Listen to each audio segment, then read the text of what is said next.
Addict named Ozzie. And how can I follow that, man? You know? Wow. We need a room stretcher. I've been coming here a long time, and I don't think I've ever seen this room this full.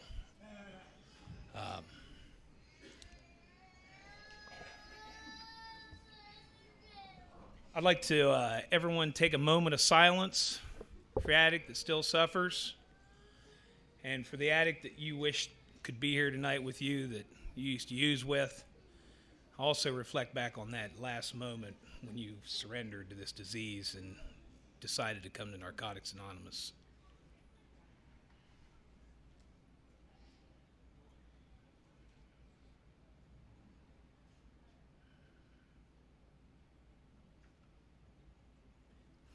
Thank you.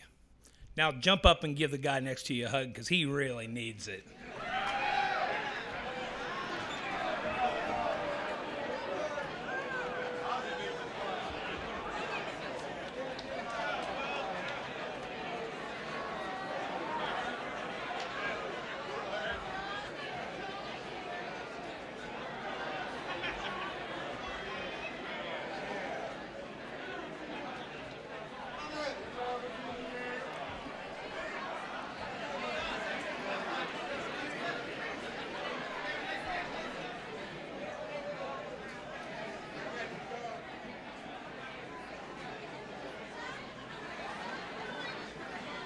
All right.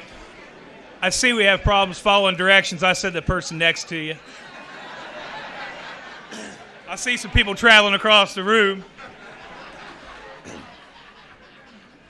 That's okay. That's okay. You know, I was laying on my living room floor watching a movie, real relaxed. Phone rang. Hi, this is Patty G from West Virginia. My heart stopped. You know, they have a process here. You fill out this little resume thing for speakers, and they'd been asking me to fill one out for some unknown reason, and I had a problem with that. I thought that was pretty egotistical to fill out an application to speak at a convention. And I shared that with some people, and they told me that it was because they wanted to have a clear NA message. All right. And I feel I've got an NA message because I go to Narcotics Anonymous and I work Narcotics Anonymous steps.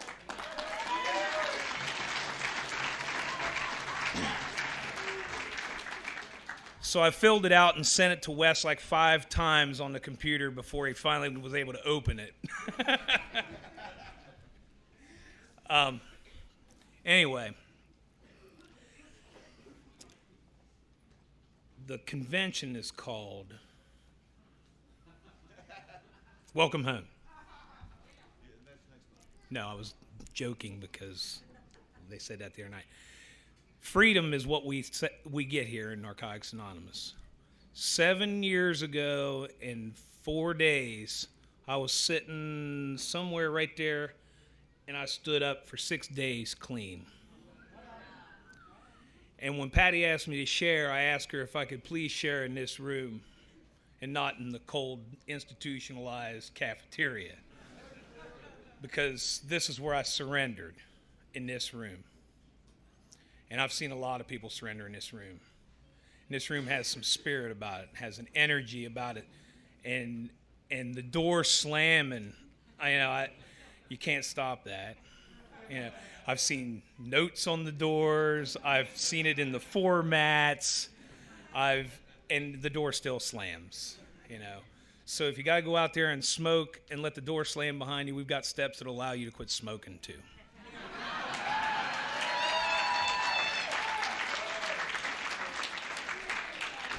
I got 6 years off of cigarettes.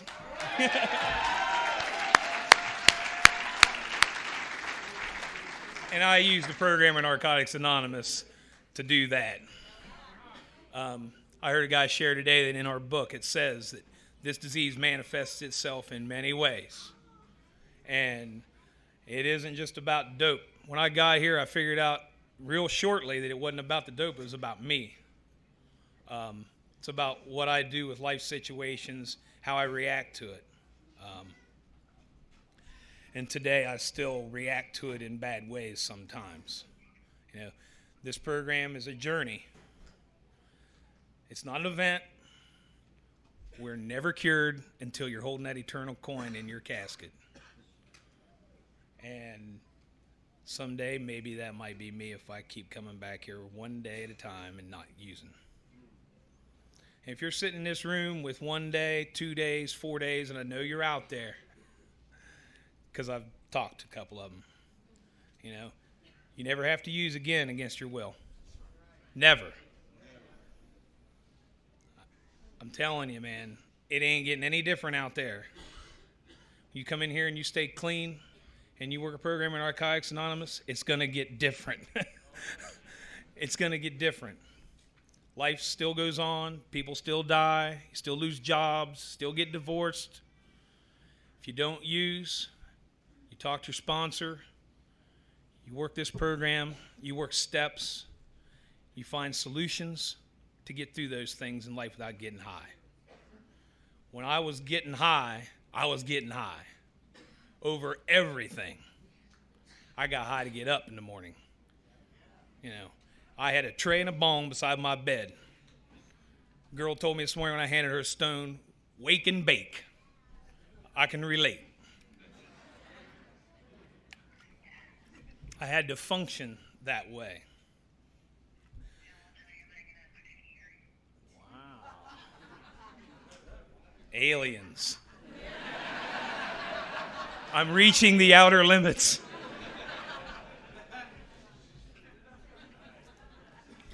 You know, I could have mind screwed myself for days about what I was going to share here, which I did sometimes. And that's just the disease of addiction. You know, I've seen, how I'm blessed to stand up here. Power Greater myself put me here. Power Greater myself give me a story. Everyone in this room has a story to share. You keep coming back here. This is my 19th convention here. I've only missed one since '96. Everyone has a story here. My story is no different than anybody else's. You know, I got high. I had some consequences in my life. My life was unmanageable. You know, I hear guys say, you know, I shouldn't say this, but I'm going to. My hair was unmanageable. My life was fucked up. And that's it. I couldn't make a move without something bad happening. And I blamed everybody but myself. Everybody, everything. You know, I blamed the guy I sold cocaine to for sending me to prison.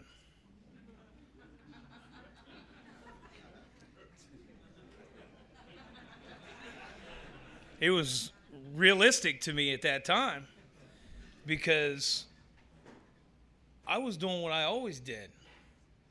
He was doing what he had to do to get out of whatever he was trying to get out of, and I paid a consequence. I have since seen this gentleman. I cornered him in a bathroom, and I thanked him. He was high as a kite when I thanked him. He was scared to death. He thought I was going to kill him. He didn't know I had the program in Narcotics Anonymous in my back pocket.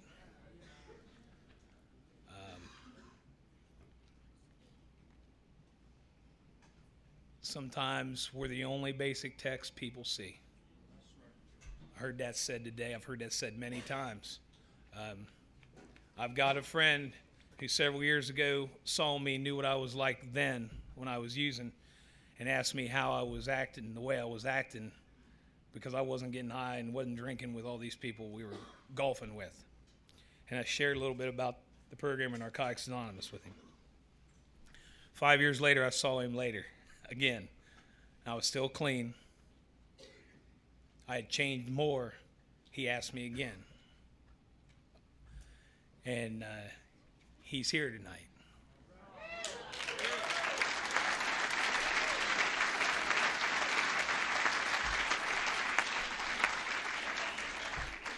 That means more to me than just about anything today, because the program in Narcotics Anonymous works. And even though I make mistakes, and even though life hits me hard sometimes, and even though I react to life maybe unspiritually, you never know when you're going to carry the message. You never know who you're going to touch. You never know where it's going to be. You don't know. You could be standing in a grocery store with a guy with a 12-pack behind you, and you can have an NA shirt on. He might ask you about it. You might tell him where a meeting's at, and he might be at the convention next year. You don't know. I don't think I've ever shared the same thing twice when I've spoke. I heard a guy say years ago, this is a program of change. If I hear you share one night and 2 years later I hear you share and the story's the same, then you might not be working a program. I don't know where I'm going tonight. I know where I've been today. I've been in Ripley, and this place rocks.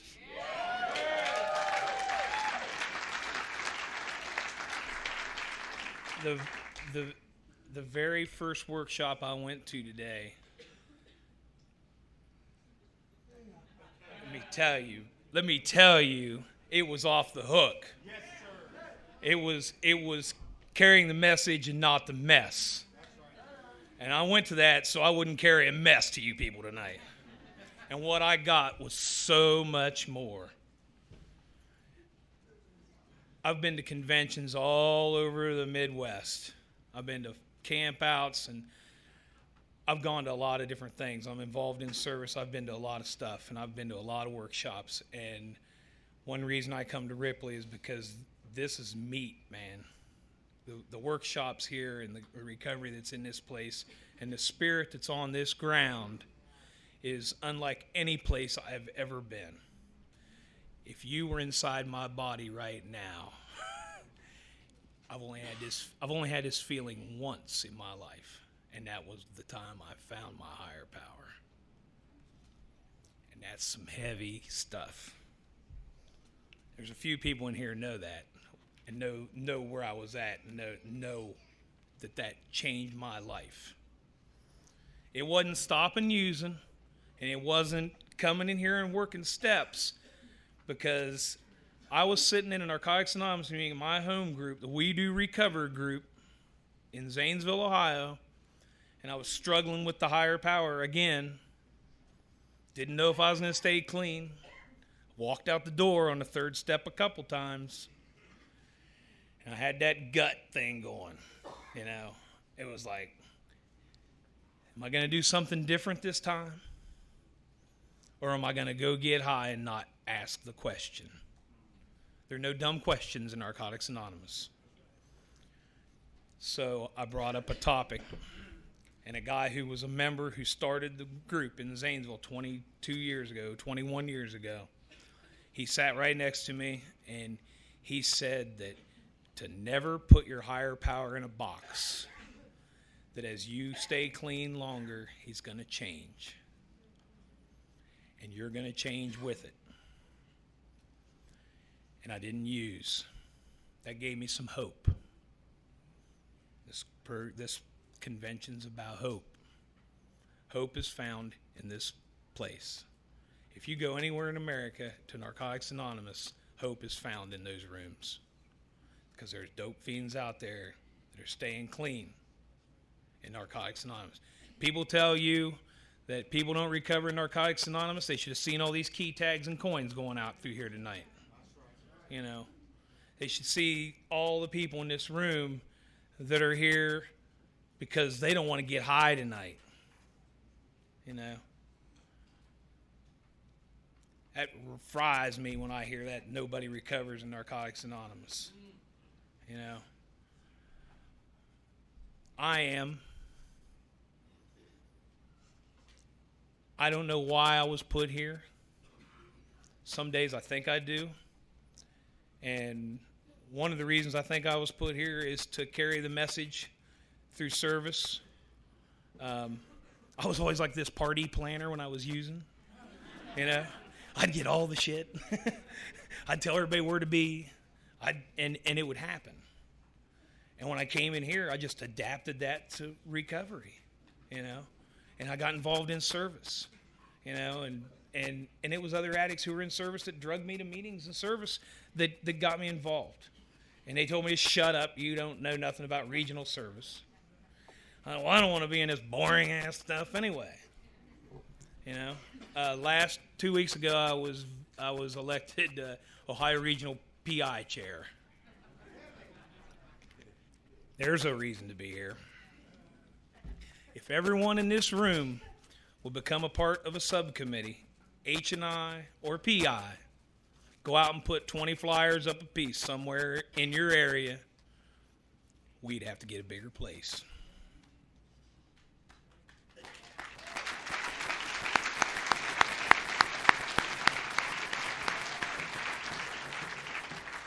Man, I know groups of people right now that are doing PI work, and they're jumping in vans and they're driving around, they're putting up flyers. You know, I was out of town and I walked into a little local grocery store and bam, right on the door was a flyer. Man, that rocked me. You know, I mean, that was like, yeah. You know, and I love that. You know, it's passion. It's the passion for Narcotics Anonymous that drives me. You know, I'm not perfect. I still do stupid stuff, you know, but when I step back and look at what I did or why I did it, you know, I've learned from every mistake I ever made in Narcotics Anonymous. I've learned from every single mistake. You know, I started using early. You know, I was like 9 years old when I stole 2 beers out of my dad's refrigerator. And the reason I know that is because my dad only bought like 6 beers at a time, and he drank one at 5 and one at 11 every night, and there was 2 missing, so he was like off the hook. Never saw my dad ever drunk. He never had a problem. But I remembered that when I went to my first Narcotics Anonymous meeting and actually shut my mouth and listened and heard the reading, it said 1 is too many and 1,000 is never enough. Because the first time I used, I took 2 beers. I might have done 1, but it was that long.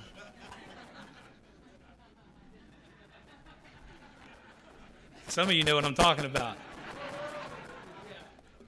McDonald's still sells those utensils.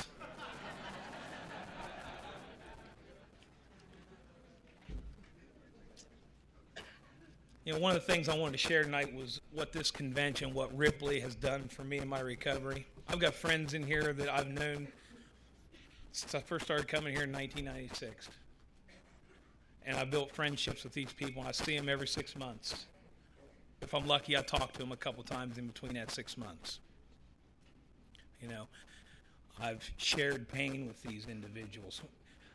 People's parents die. I ask them how they dealt with that, because my father died 1.5 years ago. You know, and I didn't get high. Addicts came to my dad's funeral, you know, from all over the place. 2 people I used with came. And believe me, I had a lot of friends I used with. A lot of friends I used with. One of those addicts who came to my dad's funeral didn't really know me well. He was like getting drugged along by his sponsor. And that addict brought me something tonight. Actually brought it to me yesterday.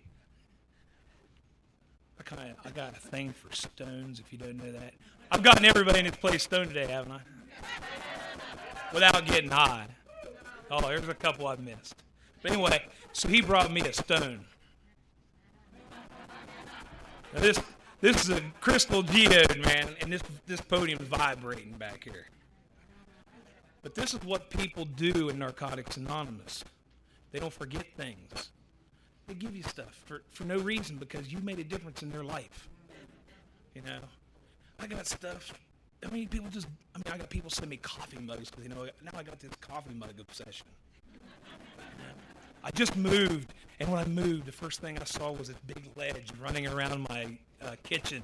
And I found a place for all of my NA coffee mugs. You know, the thing about Narcotics Anonymous that strikes me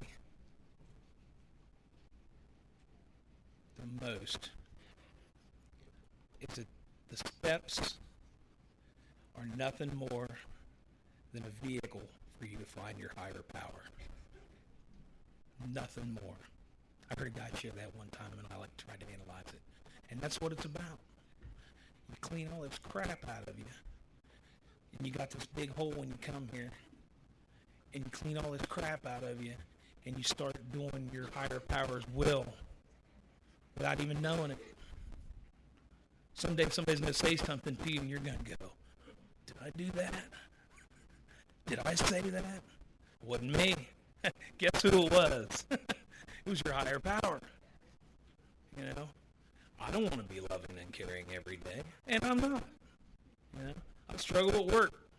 You know, I cuss like a sailor at work. But when I'm not at work, this is what kills me. When I'm not at work, I do my best not to. Why can't I get that at work? Because I'm around negativity and around that type of environment at work.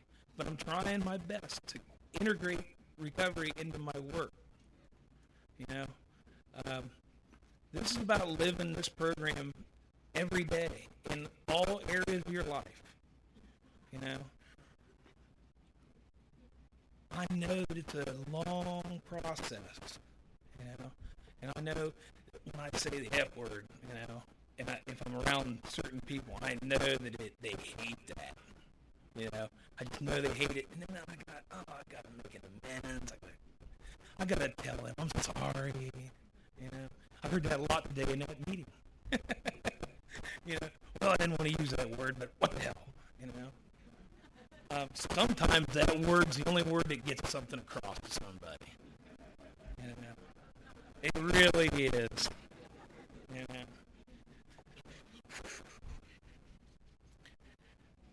What I usually do is come down here early and take a walk in the woods. If you come down here to Ripley and you don't spend some time in that woods, you're really missing out. There is an energy in them woods that is unbelievable. I gave Joe a stone in the middle of the woods today. I'm just walking. I've been praying and kind of like centering myself, and I'm just walking along. There's Joe. She just kind of walked, stopped. I give her a stone, and I've never given nobody a stone out of the woods before. But to me, that was like, man, that's cool, you know. But one thing about this place that has really done a lot for my recovery is a couple years ago, my dad passed away. He passed away in April, and the convention was like the first weekend of May, 2 or 3 weeks after he had passed away.